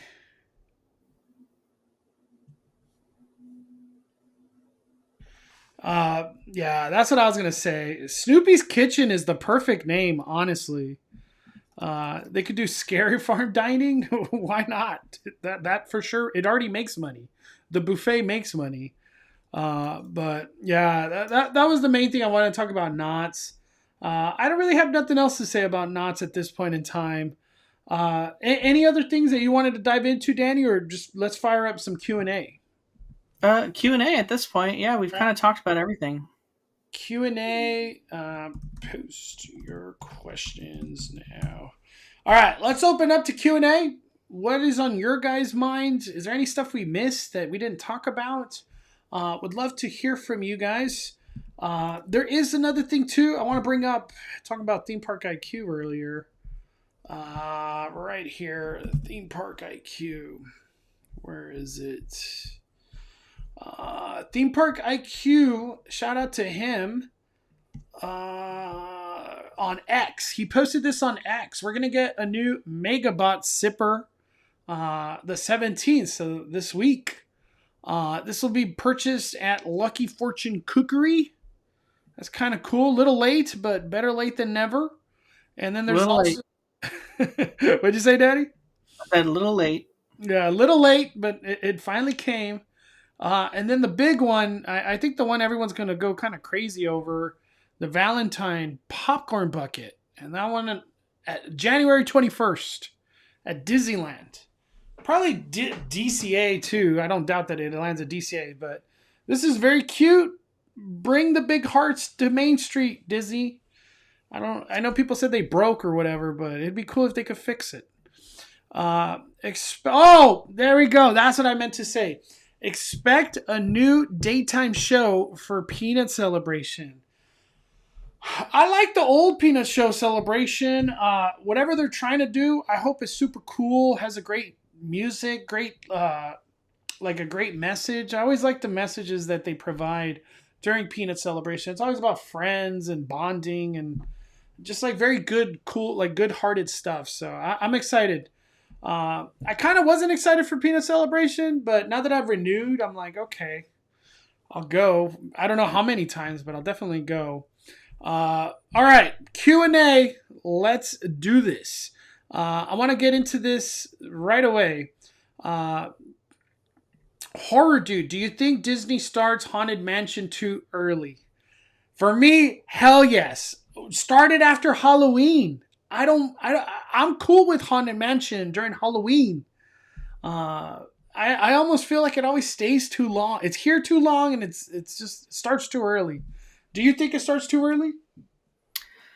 I mean, I don't mind it. I like having it during the Halloween and Christmas season because it is both.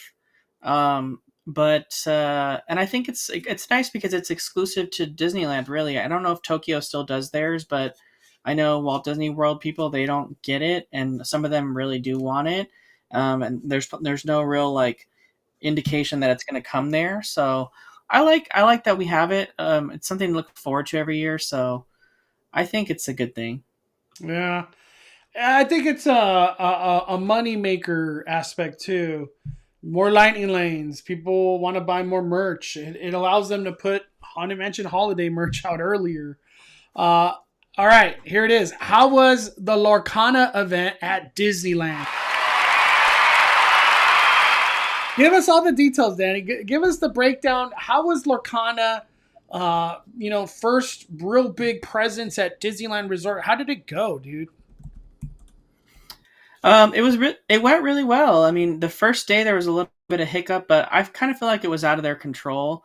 They What this do you was mean this by was hiccup? What does that mean? this is the North American Championship, right? So they have to have a certain number of people competing because in order for all the pods of all the different players being matched up, they need to have the spots filled. And the reality was we were dealing with the fires and we were dealing with an unprecedented snowstorm in Texas. And Wow. Texas, specifically Dallas, was is a major hub for airlines like Southwest, and a lot of people fly Southwest. Especially when they're trying to come to Disney.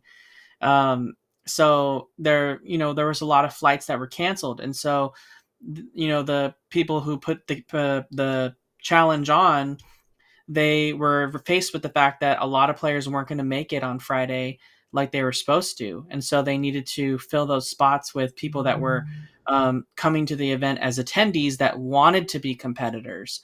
And so they opened up the opportunity on Friday to do that. But because of that, that whole process of switching people over, it kind of really delayed the event to almost start 3 hours later. So it like Damn, way the later. first like battles didn't even start until 3 hours later. So we went really late into the day, and like people were kind of upset by it. But all in all, I think that's the only hiccup. But that was not really in their control, right? They were trying to do their best to fill the spots. So for the most part, the rest of the weekend, everything else went off with a hitch. My friend, I haven't been to any of the Disney Lorcana challenges across the U.S. This was the final stop, the North American Championship. My friends had been to like the Vegas one and the Seattle one, and some of my friends went to the Dallas one. And they all said that this was the nicest one. That the other ones were held at random convention centers, at hotels and stuff, and they weren't as nice and as done up as the one at Disneyland was.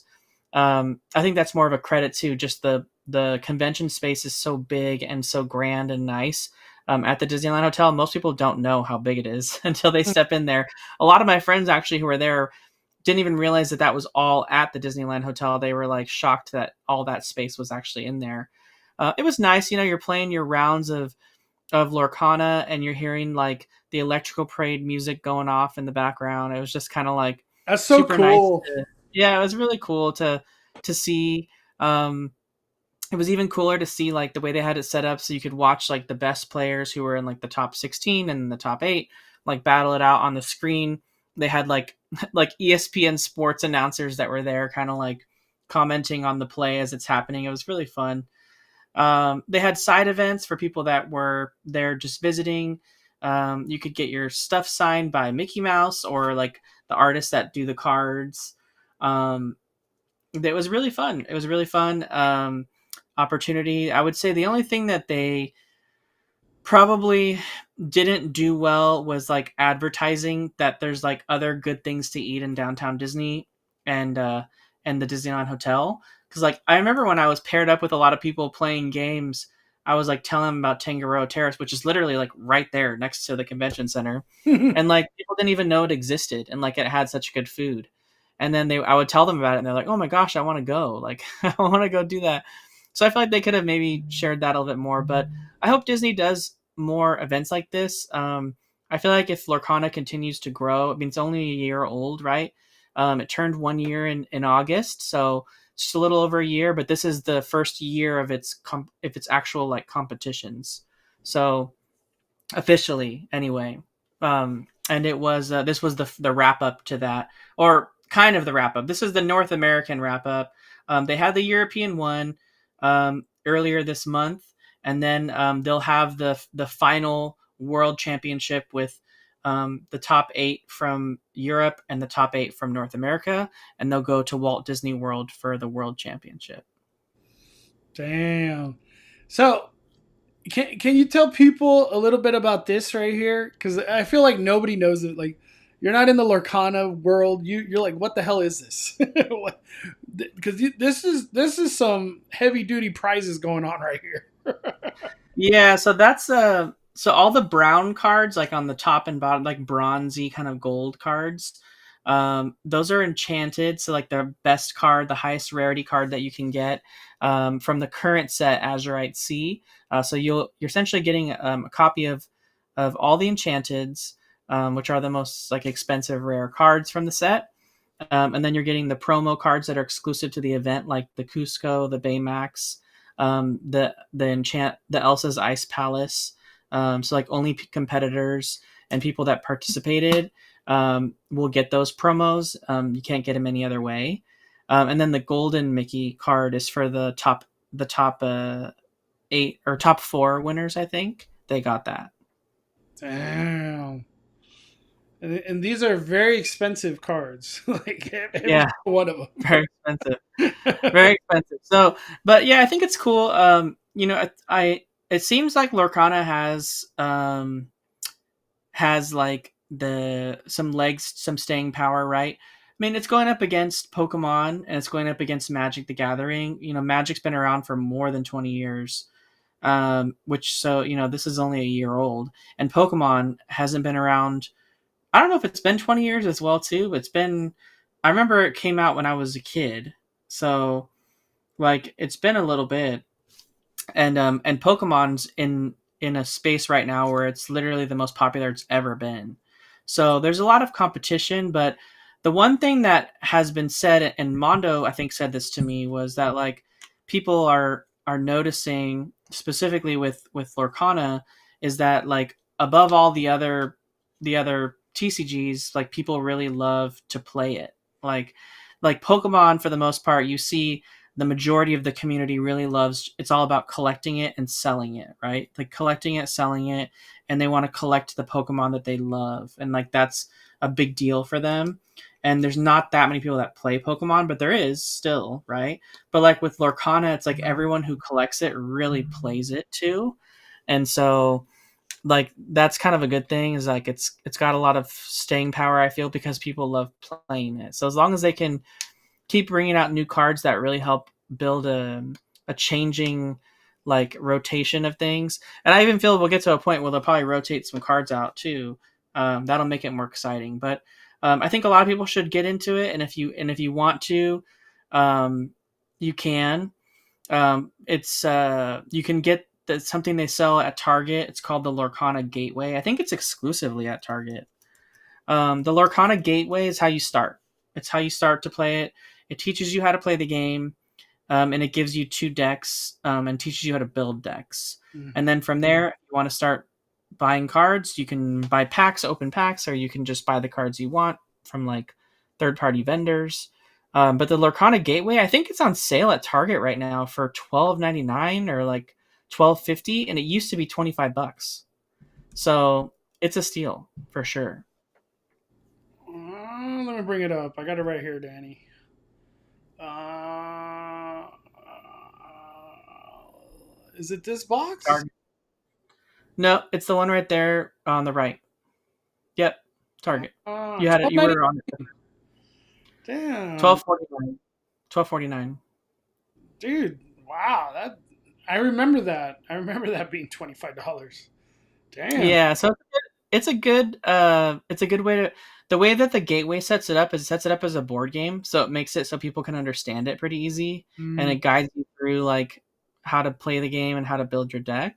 And then once you're done completing the game, then you're left with 2 like fully built decks, so that you have 2 decks to play with moving forward. And then from there you can buy other decks, or buy, like I said, buy cards, start collecting. I don't know. I feel like it's a lot of fun. For me, I enjoy collecting this and playing this more than people like. I'm not trying to hate on anyone that likes to collect pins, but like for me, like at least this I can do something with it. You You know could what I play mean? Like with it. the pins just sit in a book or like in a display case, and I get people really love collecting those, but I never got behind the hype on that because like you're not doing anything with it. Yeah, I love the aspect of collecting like games or not games but cards for a game. Uh, Lorcana, it's so interesting because uh, when I was at a card shop like a week ago, or maybe like 5 days ago, and I was talking to the one of the workers at the card shop, and that's what Danny was saying earlier, that people like they don't really buy Lorcana at the rate that like Magic or Pokemon are or other games because people are actually playing these cards. They're not just buying, collecting, putting them in binders, never see them again. They're playing with these things. So like there's no need for like, oh, I need 10 of these things. I really don't. I just need what I need to play. Lorcana is kind of a different beast right now, this early stages of Lorcana, because it does have it's to me it seems like a very strong playing community. Magic, there's people that just buy the cards, never play them. They just stack them away and never see them again.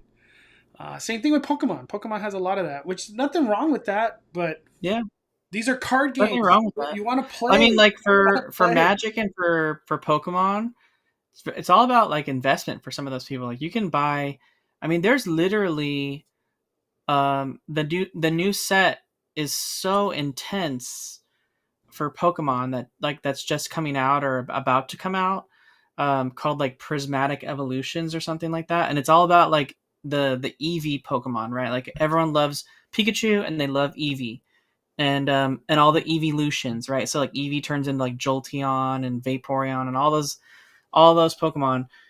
Um, so like the top card from that set is literally being bid on right now on eBay for $19,000, and it has 125 bids. So like it's already guaranteed that someone's going to buy that for that much money. So like whoever pulled that card is going to make $19,000 at least right now. You know what I mean? Like that's crazy. Like Pokemon's reached that level. Like there's not a lot of Jesus. like it kind of becomes and that's why Pokemon's so popular right now again is because like people are treating it like an investment. Like you can buy these cards, hold on to them, and then they gain value, and then they can sell them. There's a I was watching another video just because I've been interested in like seeing kind of some of this. So for those of us that are old enough in this chat, like myself, to see when the card game first came out, I had a set of the first cards that had the little first edition logo on it. I sold that I think in 2020 for a few $1,000s. But mine were like played, right? Because I was a kid and I played with them and stuff like that.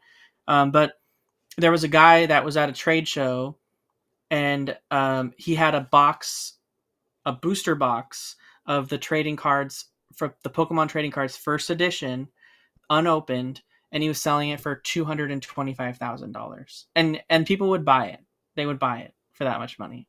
It's just literally like half a price of a house, like in most states, and for like a box of Pokemon cards. So like it's just nuts. And like Pokemon's really the only card game that like demands that kind of money. Like Magic the Gathering, there's some cards that like are that expensive, but like nowhere near this, I feel. Card games are getting crazy, dog. This is just lunacy talk. We got Anthony Alvarez, 28 months. 28 months. Thank you, Anthony. 5 fires. Great stream last night. Mondo, the luck was not lucking. Last night, at least we got to see World of Color, Mickey's Mixed Magic. Only 4 more months left for these. Oh, Danny, are you even gonna stay late one of these days to watch any of this? I did my one time, and I'm just calling it. I don't want to watch neither one of these shows again.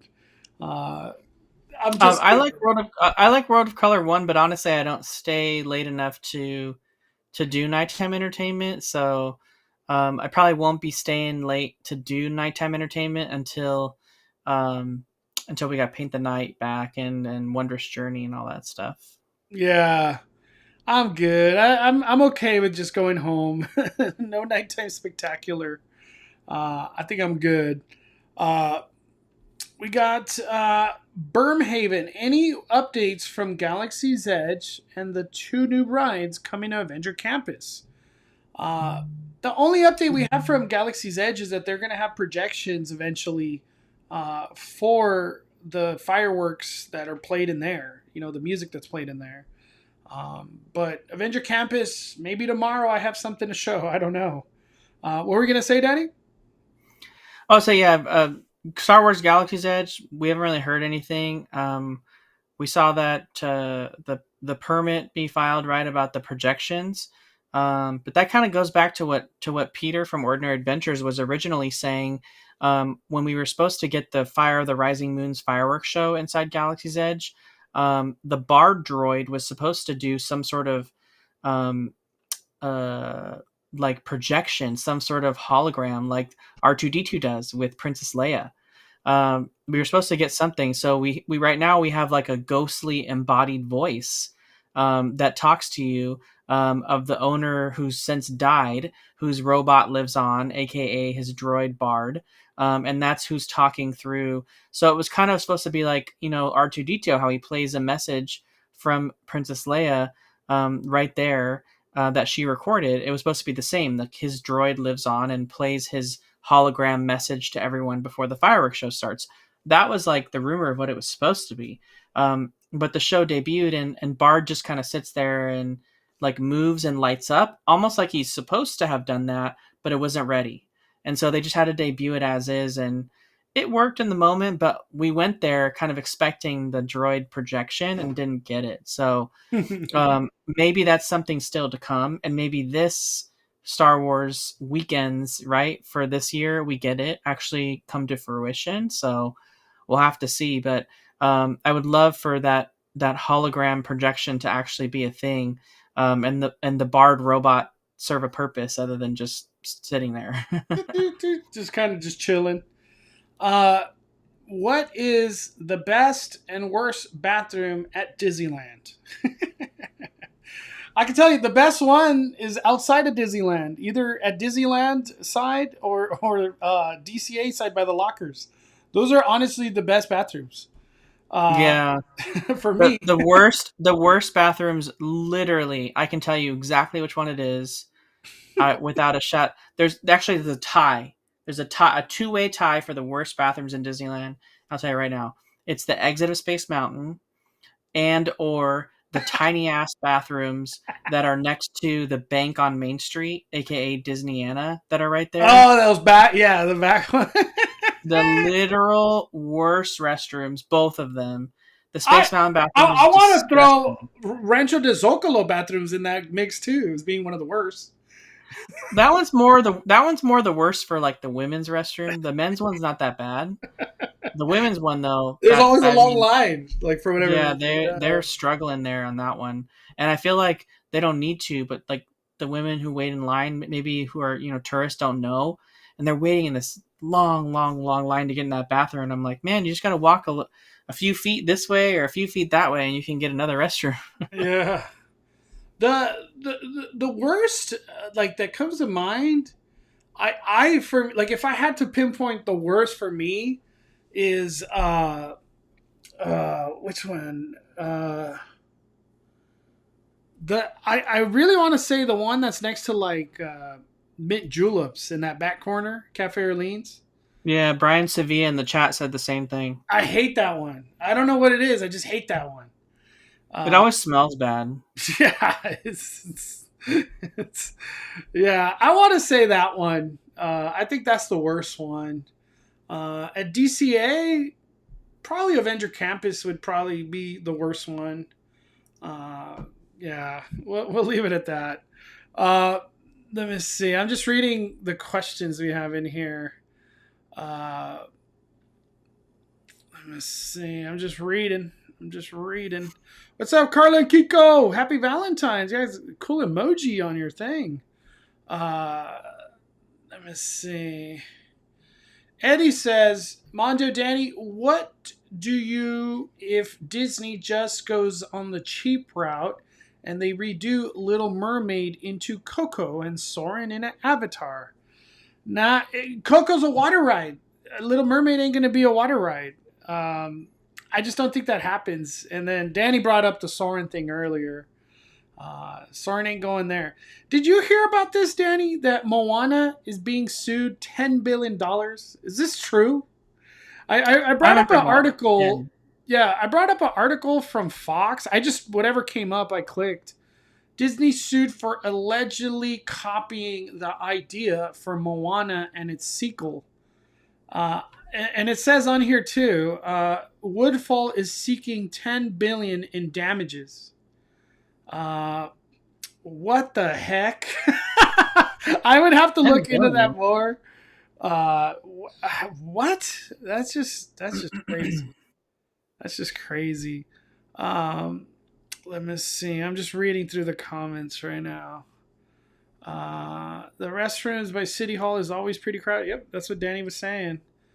I think that's it, Danny. I think that's it. Closing thoughts, man. Closing thoughts on everything. Man, I don't know. It's like we're entering a weird time because 2025 is like, it's like there's a lot of exciting things like the 70th anniversary and a bunch of really cool events coming up. But at the same time, it's a year that's kind of like in transition for Disneyland, right? There's a lot that's going to be under construction and for the next few years. So it's going to be interesting. You know, the spaces to be keeping your eye on will be the ESPN zone, the Portos construction, just to see how tall it really actually gets. And then the Earl of Sandwich construction for its permanent spot. And then, of course, Avengers Campus. So those are the ones that we'll have to really start looking at this year. And then also, too, looking forward to when all the turnstiles are done and we can actually use them the new way they're supposed to be used, not the way they're using them now. So, but yeah, there's a lot coming. I just feel like we're in a weird like in between time until like after the 70th. I'm excited. We're going straight into Lunar New Year. Next week, Friday. No, I thought it's this week. It's not this week? Yeah, Friday. Oh, okay. I was like, what? Yeah, Lunar New Year. I'm excited. Excited to see the new outfits, try a couple of the new foods. I don't even know if they're doing a processional. I have no clue.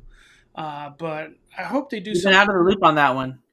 Yeah, let's look that up real quick. I just quick checked, Danny. Let me see. Was it called Mulan's Processional? Yeah, I think so. Or Procession. There we go. It came up. Like Mulan's Lunar New Year Procession. Wow, they don't have her on the like a float. Maybe it's like it kind of like in the Coco corner over there. Huh? Does it say location? Oh no, they got it's gonna have like a parade route. Okay. Yeah. Okay. Well, we'll see how this plays out. I'm excited. Lunar New Year is always fun for me. I really enjoy it. But big things on the horizon. Lunar New Year, Haunted Mansion, Avenger Campus construction, all that stuff at Universal. TGI Fridays being something. 90s night in March. 90s night. Oh, I can't wait. You know, all the people doing Sweetheart Night. Can't wait to see all the posts on that. But thank you, Danny. Before we get out of here, though, Danny, any content, YouTube, podcast, anything on the horizon, my friend? Yes. So thanks for those of you that have been waiting for the video podcast. I've got everything set up now. So I didn't have the service set up, but now I have it. So I've got a service chosen, and I'm going to record the first one tomorrow, I think probably with Mondo. So that'll come up, the first video podcast of the 5571. And then in addition to that, my new video comes out tomorrow, and that'll have all the latest Disneyland updates from some of the stuff that was closing this past weekend. And then a little bit of an insight into some of my time at the Disney Lorcana Challenge. So if you're interested in that, you can see that as well. I didn't record any of like the playing because you're playing with another person, so there's like respect, privacy. This is a high end tournament. It's like this is like a big deal for a lot of people that were there. They Well, they're flew traveling from the thousands. States. Yeah, people flew from all over the place to be there. I'm not going to stick a camera in someone's face. You know what I mean? So maybe Mondo and I can film playing at a different time. But yeah, I just wanted to kind Danny. of That'd be a fun video to film. Us playing Lorcana. Like have yeah, like a camera overhead where it's just like down. I basically kind of just showed you guys like the lay of the land and what it looked like to check in and go on to like the main show floor and kind of that's kind of what I showed you guys. I also showed the moment when I got Mickey to sign my promo card. So that was fun too. I'm excited. I love Lorcana. I'm on the verge of at some point I'll just go full force and get into it. But thank you, Danny. Thank you, everybody, for joining us tonight. I'm excited. I'm going to go to Disneyland tomorrow. Hopefully, we see construction. That's what we want to see. But I'm excited where everything's headed because, Hollywood with the coaster construction, but at the same time, FanFest. I would only assume FanFest will be doing some setup at some point, like maybe February. Because they talked about walkthroughs and immersive things, so you have to build those. But I don't know where they're gonna go. It's still all up in the air. But thank you guys so much for hanging out with us. Please smash the like button. Don't forget to subscribe to Danny's channel, Just As Danny. And that's gonna be all for today, everyone. We are firing it down. The Cali Bay, Just As Danny, are calling it a day. I'm the main host, Mondo.